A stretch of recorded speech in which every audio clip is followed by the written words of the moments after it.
ശ്രീ സന്ദീപ് വാര്യർ, പച്ചക്കൊടിക്ക് എന്താണ് പ്രശ്നം? ഇന്ത്യയുടെ ദേശീയ പതാകയിൽ പച്ചയുണ്ട്, നിങ്ങളുടെ BJP-യുടെ കൊടിയിൽ പച്ചയുണ്ട്, കുങ്കുമ ഹരിത പതാകയാണ് BJP-യുടെ കൊടി. ഇപ്പോൾ മുസ്ലിം ലീഗ് ഇവിടുത്തെ ലെജിറ്റിമൈസ്ഡ് ആയിട്ടുള്ള ഒരു രാഷ്ട്രീയ പാർട്ടിയാണ്, അവർക്കൊരു പതാകയുണ്ട്, ആ പതാക അംഗീകാരമുള്ള പതാകയാണ്. അവരുടെ മുന്നണിയുടെ നേതാവ് വരുമ്പോൾ അവർ ആ പതാക ഉയർത്തും. അതിലെന്തെങ്കിലും കുഴപ്പമുണ്ടോ?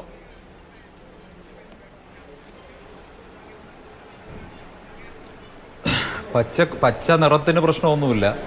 പക്ഷേ ആ പച്ചക്കൊടി ഉയർന്ന പാർട്ടിയുടെ പ്രത്യയശാസ്ത്രത്തിനാണ് കുഴപ്പമുള്ളത്. ആ പച്ചക്കൊടിയുടെ പേരിലാണ് രാജ്യം വിഭജിക്കപ്പെട്ടത്. ആ പച്ചക്കൊടി ഉയർത്തിയിട്ടാണ് 10 അണയ്ക്ക് കത്തി വാങ്ങി കുത്തി വാങ്ങും പാകിസ്ഥാൻ എന്ന് കേരളത്തിന്റെ തെരുവുകളിലൂടെ ഒരു മുദ്രാവാക്യം വിളിച്ചത്. ആ പാർട്ടിയാണ് രാജ്യത്തെ വിഭജിച്ച പാർട്ടിയാണ്. ആ മുസ്ലിം ലീഗ് പിരിച്ചുവിട്ടിട്ടല്ല, വിഭജനത്തിന്റെ ഭാഗമായിട്ട് ആ മുസ്ലിം ലീഗിലെ വലിയൊരു വിഭാഗം ആളുകൾ പാകിസ്ഥാനിലേക്ക് പോയപ്പോൾ കുറേ ആളുകൾ ഇവിടെ നിന്നു. അവരാണ് പിന്നീട് മുസ്ലിം ലീഗ് ഇന്ത്യയുടെ ഭാഗമായി മാറിയ സമയത്ത് അവിടെ ഒരു ഇന്ത്യൻ മുസ്ലിം ലീഗ് ഉണ്ടാക്കുക മാത്രമാണ് ചെയ്തത്. നെഹ്റു അതിനെ ഒരു കാലത്തും അംഗീകരിച്ചില്ല. ചത്ത കുതിര എന്നാണ് ഈ മുസ്ലിം ലീഗിനെ, ഇന്ത്യൻ യൂണിയൻ മുസ്ലിം ലീഗിനെ നെഹ്റു വിളിച്ചിരുന്നത്. നെഹ്റുവിന്റെ കാലശേഷം മാത്രമാണ് കോൺഗ്രസിനൊപ്പം ചേരാൻ അവർക്ക് കഴിഞ്ഞിട്ടുള്ളത്. ചരിത്രത്തിന്റെ ഭാഗമാണ്. അതുകൊണ്ട് മുസ്ലിം ലീഗിനെ വെള്ളപൂശാൻ നിൽക്കണ്ട. ഒന്നാന്തരം വർഗീയ കക്ഷിയാണ് മുസ്ലിം ലീഗ്, ഒന്നാന്തരം വർഗീയ പാർട്ടിയാണ്. ഒരു സമുദായത്തിന്റെ മാത്രം ഉന്നമനത്തിന് വേണ്ടി, അല്ലെങ്കിൽ ഒരു സമുദായത്തിന്റെ താല്പര്യം സംരക്ഷിക്കാൻ വേണ്ടി മാത്രം പ്രവർത്തിക്കുന്ന ഒരു പാർട്ടിയാണ് മുസ്ലിം ലീഗ്. ആ മുസ്ലിം ലീഗിന്റെ വർഗീയ മുഖം ഇങ്ങനെ ഇടയ്ക്ക് പഞ്ചസാര ലൈനിൽ മുക്കി ഇങ്ങനെ പ്രദർശിപ്പിച്ചുകൊണ്ട് അവർ മതേതര പാർട്ടിയാകാനൊന്നും പോകുന്നില്ല.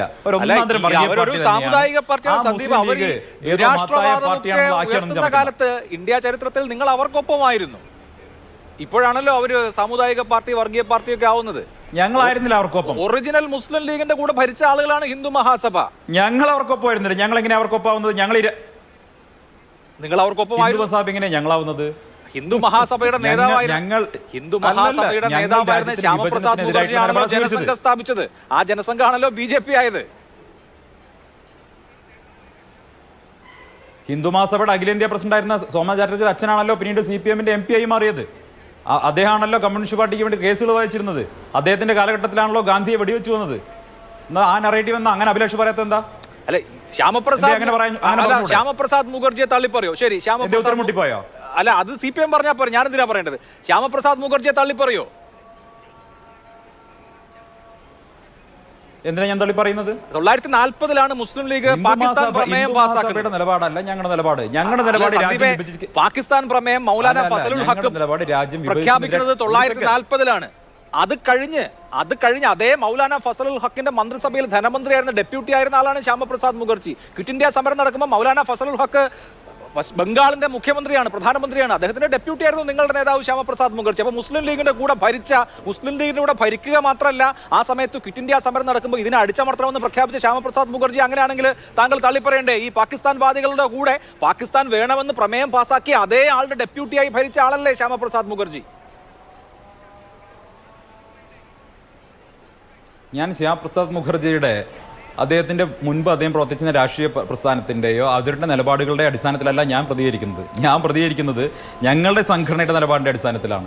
ജനസംഘവും RSSഉം ഒക്കെ അക്കാലത്തെടുത്തുള്ള നിലപാടിന്റെ അടിസ്ഥാനത്തിലാണ് ഞാൻ പറയുന്നത്.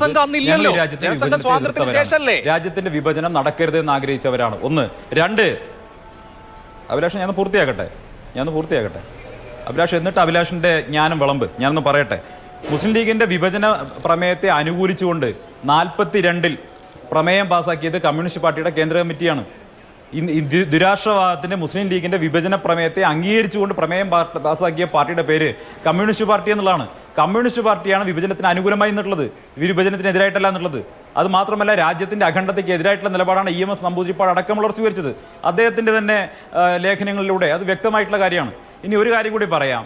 ഇവിടെ അനിൽകുമാർ വലിയ തോതിൽ പറഞ്ഞല്ലോ, അവരുടെ പാർട്ടി ഏതോ ദേശീയ സ്വാതന്ത്ര്യ സമരത്തിന് വേണ്ടി നിന്നു, ഞങ്ങളെല്ലാം അതിനെ ഒറ്റിക്കൊടുത്തവർ. വാസ്തവത്തിൽ ചരിത്രം എന്താ? ഞാൻ ഈ ചരിത്രം മാതൃഭൂമിയുടെ ഫെസ്റ്റിവലിൽ പറഞ്ഞപ്പോൾ ഗോവിന്ദ മാഷ് പച്ചക്കള്ളം എന്നൊക്കെ പറഞ്ഞൊരു നോട്ടീസ് അയച്ചു. അതിലപ്പുറം ഞാനൊന്നും കണ്ടിട്ടില്ല.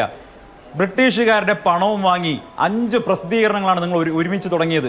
നിങ്ങളുടെ നിരോധനം എങ്ങനെയാണ് ബ്രിട്ടീഷുകാരുടെ കാലഘട്ടത്തിൽ നീങ്ങിയത്? നിങ്ങൾക്ക് എങ്ങനെയാണ് പ്രവർത്തന സ്വാതന്ത്ര്യം കിട്ടിയത്? ബ്രിട്ടീഷുകാരുടെ കയ്യിൽ നിന്നും പണം വാങ്ങിക്കൊണ്ട് ആ പണത്തിന്റെ ബലത്തിൽ ആരംഭിച്ചിട്ടുള്ള പ്രസിദ്ധീകരണങ്ങളിൽ ദേശാഭിമാനിയുണ്ട്. ഞാൻ ആ കാര്യം കൃത്യമായി പറഞ്ഞിട്ടുണ്ട്. നിങ്ങൾ കൊണ്ടുപോയി കേസ് കൊടുക്ക്. ഞാൻ പലതവണ വെല്ലുവിളിച്ചാണല്ലോ. നിങ്ങളുടെ മുഴുവൻ ചരിത്രവും വലിച്ചു പുറത്തേക്കണം, ഒരു സംശയം കാര്യത്തിൽ വേണ്ട. PC ജോഷി അയച്ച ലെറ്റർ നിങ്ങളുടെ ബ്രിട്ടീഷ് ഭരണാധികാരികൾക്ക് അയച്ച ലെറ്റർ 120 പേജ് വരുന്ന ലെറ്റർ അതെല്ലാം ഇന്ത്യൻ ആർക്കൈവ്സിലും അതുപോലെ ലണ്ടൻ ആർക്കൈവ്സിലും ഒക്കെ ലഭ്യമാണ്. ഇന്നത് ആർക്കും വായിക്കാവുന്നതാണ്. ആ ചരിത്രപരമായിട്ടുള്ള രേഖകളൊക്കെ വായിക്കാവുന്നതാണ്. സുഭാഷ് ചന്ദ്രബോസിനെ ജപ്പാൻകാരുടെ ചെരുപ്പ് നക്കി എന്ന് വിളിച്ച് INA ഭടന്മാരെ മുഴുവൻ ഒറ്റിക്കൊടുത്തത് നിങ്ങളാണ്. വക്കം അബ്ദുൾ ഖാദർ എന്ന് പറയുന്ന ധീര ദേശാഭിമാനി കേരളത്തിന്റെ കടപ്പുറത്ത് വന്നിറങ്ങിയപ്പോൾ പിടിച്ചു കൊടുത്തത് നിങ്ങളാണ്. അദ്ദേഹത്തെ ബ്രിട്ടീഷുകാർ തൂക്കിലേറ്റി. കമ്മ്യൂണിസ്റ്റുകാരാണ് ഒറ്റിയത് സുഭാഷ് ചന്ദ്രബോസിന്റെ INA ഭടന്മാരെ. ഇത് ചരിത്ര വസ്തുതയല്ലേ? കാന്തലോട്ട് കുഞ്ഞമ്പു അടക്കമുള്ളവർ ക്വിറ്റ് ഇന്ത്യ സമരത്തെ ഒറ്റിക്കൊടുക്കാൻ വേണ്ടി കമ്മ്യൂണിസ്റ്റുകാർ നടത്തിയിട്ടുള്ള കാര്യങ്ങളെക്കുറിച്ച് തുറന്നു പറഞ്ഞിട്ടുണ്ടല്ലോ, മനോരമയിൽ പറഞ്ഞിട്ടുണ്ടല്ലോ. ഈ കാര്യങ്ങൾ നിഷേധിക്കാൻ പറ്റുമോ? ഒന്നാന്തരം ഒറ്റുകാരാണ് കമ്മ്യൂണിസ്റ്റുകാർ. ഈ രാജ്യത്തെ പിറകിൽ നിന്ന് നൂത്തിയവരാണ്. ബ്രിട്ടീഷുകാരുടെ പണം വാങ്ങിയവരാണ്. ബ്രിട്ടീഷുകാരുടെ പണം വാങ്ങി അവർ നിയമപരമായ സ്വാതന്ത്ര്യം കൊടുത്തതിന്റെ അടിസ്ഥാനത്തിൽ ഇന്ത്യയിൽ പ്രവർത്തിക്കാൻ തുടങ്ങിയവരാണ്. നിങ്ങൾക്ക് സ്വാതന്ത്ര്യ സമരത്തിൽ ഒരു പങ്കാളിത്തവുമില്ല. ഒറ്റുകാരുടെ റോളാണ് നിങ്ങൾക്ക് ഉണ്ടായിരുന്നത്. നിങ്ങൾ ഈ രാജ്യത്തിന്റെ അഖണ്ഡതയെ ഒരിക്കലും അംഗീകരിച്ചിട്ടില്ല. രാജ്യം വിഭജിക്കാൻ വേണ്ടി മുസ്ലിം ലീഗിന്റെ പ്രമേയത്തെ അനുകൂലിച്ചുകൊണ്ട് പ്രമേയം പാസ്സാക്കിയവരാണ് കമ്മ്യൂണിസ്റ്റുകാർ. ഇതാണ് ഇനി അനിലിനോട് പറയാനുള്ളത്. ഇനി ലീഗിന്റെ മഹാത്മ്യം. ലീഗ് എന്ന് പറയുന്ന പാർട്ടിയെ നെഹ്റു പോലും അംഗീകരിച്ചിട്ടില്ലല്ലോ. ചത്ത കുതിര എന്ന് വിളിച്ചതാണല്ലോ. ആ ലീഗ് പിന്നെ ദേശീയ സർക്കാരിന്റെ ഭാഗമായിട്ടുണ്ടായിരുന്നോ, അല്ലെങ്കിൽ മറ്റേതെങ്കിലും പ്രവിശ്യ സർക്കാരിന്റെ ഭാഗമായിട്ടുണ്ടായിരുന്നോ? ആ സർക്കാരിൽ മറ്റേതെങ്കിലും വകുപ്പിൽ ശ്യാം പ്രസാദ് മുഖർജി ഉണ്ടായിരുന്നോ ഒന്നുമല്ല പ്രസക്തമായിട്ടുള്ള കാര്യം. മുസ്ലിം ലീഗ് ഒരു വർഗീയ കക്ഷിയാണ്. മുസ്ലിം ലീഗ് ഈ രാജ്യത്തെ വിഭജിക്കാൻ വേണ്ടി കൂട്ടുന്നുള്ള സത്യമായിട്ടുള്ള കാര്യമാണ്. അതുകൊണ്ട് തന്നെ ലീഗിനെ മതേതര കക്ഷിയാക്കാൻ വേണ്ടി നിങ്ങൾ ആരും അത്യധ്വാനം ചെയ്യേണ്ടതില്ല. ഇവിടുത്തെ പ്രതിഷേധ ചരിത്രം ഒന്നുമല്ല ഇവിടുത്തെ പ്രശ്നം. ഇന്നലെ കൽപ്പറ്റയിൽ നടന്നതല്ലേ പ്രശ്നം? കൽപ്പറ്റയിൽ ലീഗിന്റെ കൊടി എന്തേ കോൺഗ്രസിന് എടുക്കാൻ പറ്റാതിരുന്നത്? എന്തുകൊണ്ട് കോൺഗ്രസിന്റെ കൊടി പോലും പുറത്തെടുക്കാൻ പറ്റുന്നില്ല? ലീഗിന്റെ കൊടിയും കോൺഗ്രസിന്റെ കൊടിയും പുറത്തെടുക്കാൻ പോലും പറ്റാത്ത രീതിയിൽ അവർ ഭയന്നിരിക്കുന്നു എന്നാണോ പറയുന്നത്? ഞങ്ങൾ കൊടിയും വടിയും എടുത്തു കഴിഞ്ഞാൽ BJP എന്തോ നറേറ്റീവ് കൊണ്ടുവരുമെന്നാണ് അവർ പറയുന്നത്. ശരി, ഞങ്ങളുടെ രാഷ്ട്രീയം പറയും, സ്വാഭാവികമാണ്. ഞങ്ങൾ പറയുന്ന രാഷ്ട്രീയത്തെ ഭയന്നുകൊണ്ട് സ്വന്തം കൊടി പോലും നിങ്ങൾ ഉപേക്ഷിക്കുകയാണെങ്കിൽ നിങ്ങൾ എങ്ങനെയാണ് BJPയെ പരാജയപ്പെടുത്താൻ പോകുന്നത്? നിങ്ങൾക്ക് BJPയെ തോൽപ്പിക്കാൻ പറ്റുമോ? പേടിച്ച് കൊടി പോലും ഉപേക്ഷിച്ച് ഓടുന്നവരാണ് നിങ്ങൾ. പിന്നെ നിങ്ങൾ എങ്ങനെയാണ് നരേന്ദ്രമോദിയെയും അമിത്ഷായെയും പരാജയപ്പെടുത്താൻ പോകുന്നത്? അങ്ങനെ പരാജയപ്പെടുന്ന ജനങ്ങൾക്ക് നിങ്ങൾ എങ്ങനെയാണ് വാക്ക് കൊടുക്കുന്നത്? ഒരു കാര്യം ഞാൻ കൃത്യമായിട്ട് പറയാം. ഈ മുസ്ലിം ലീഗിന്റെ കൊടി എന്ന് പറയുന്നത് പ്രത്യേകിച്ച് വിഭജനത്തിന്റെ ദുരന്ത ഫലങ്ങൾ അനുഭവിച്ച ജനങ്ങൾക്ക് അതൊരു ഭയാനകമായിട്ടുള്ള കൊടിയാണ്.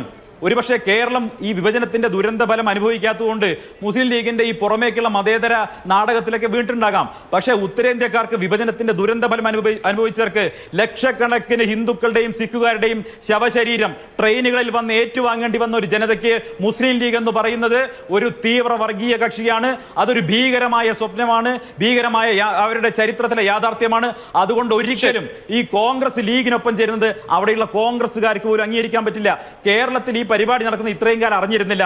ഇപ്പൊ സാമൂഹ്യ മാധ്യമങ്ങളൊക്കെ വന്നപ്പോൾ പച്ചക്കൊടി എടുത്ത് രാഹുൽ ഗാന്ധിയുടെ റാലി നടക്കുന്നത് രാജ്യം മുഴുവൻ എത്തി. സ്വാഭാവികമായിട്ട് കോൺഗ്രസിന് അതിന്റെ തിരിച്ചടി കിട്ടി. അതിലെന്താ തർക്കമുള്ളത്? ഇപ്പൊ അവർക്ക് ധൈര്യമില്ല എന്നുള്ളതാണ് വസ്തുത.